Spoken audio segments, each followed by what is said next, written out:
Pat, what goes up keeps going up. Gold has hit another record high, just above $1,270. Analysts gave a variety of reasons for gold's new high, including increased demand for gold in India for the wedding season, and investors often turn to gold if the global economy is weak. Some analysts also pointed to the weak dollar as a reason to buy gold. And Pat, you have been a big proponent of gold here on the 700 Club. You know, I was talking yesterday. Our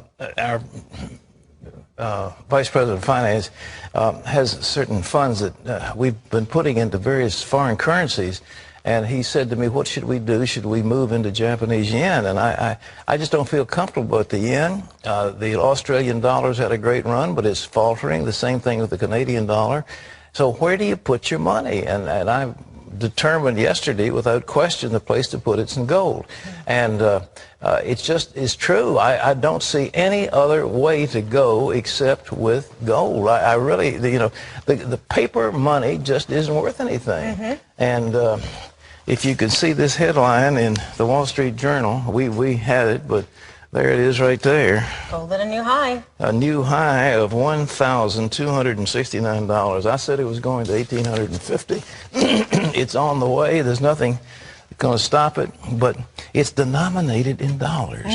If dollars are cheap, then the value of gold versus dollars is going to go up. I guess the question that a lot of folks have had is if people have not purchased gold, is this the time now, or did you miss the boat if you haven't bought it already? No, you haven't missed the boat, because, I mean, it could go, good grief, it could go to $6,000. Depends on the dollar. The dollar is just being trashed, and it's not going to get any better, because all these government programs have got to be paid for by debt.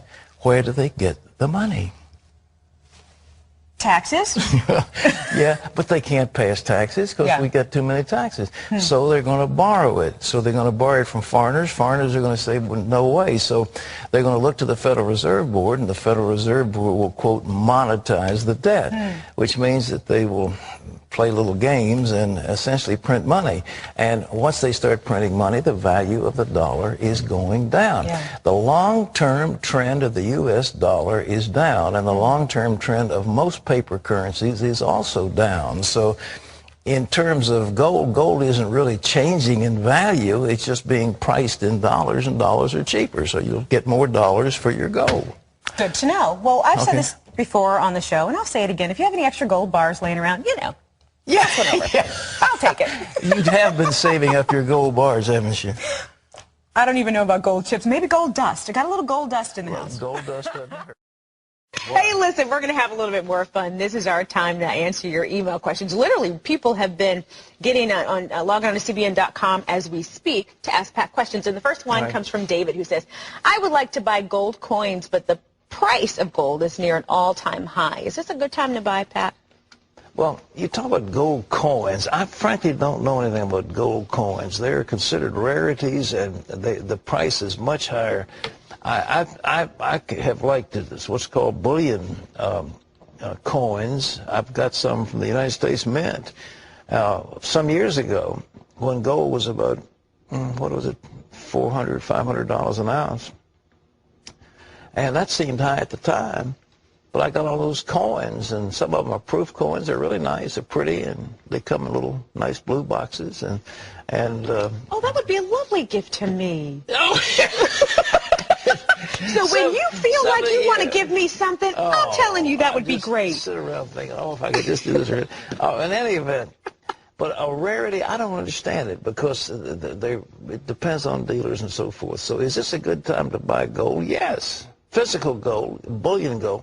But, you know, stuff like Kruger has, there's no much, I mean, a minimal premium, maybe a couple percent on a Kruger end. So it's the weight of the gold, the ounce of the gold plus a little. But that's a specialty that I can't comment on. All right, what else? Okay, next question. Ooh, it says that here's a question from someone who wanted to remain anonymous. It says, I'm thinking about buying gold, but is gold a mistake? Doesn't the Bible say in James that your gold and silver are corrupted and will rust away? That's interesting. Well, we're piggybacking. It says neither your silver nor your gold will save you in the day of God's wrath. And if when the wrath comes, and some asteroid comes out of the sky, I don't care how much gold you got built up, you're going to go. So don't think so. But in terms of investment, I mean, what are you going to say? Your papers is going to be good and your gold isn't? I mean, you know, the Bible isn't talking about investments. Is what it's talking about. Don't put your faith in material things. And I totally agree with that. Do not think that money is going to save you in the day of God's wrath. Okay.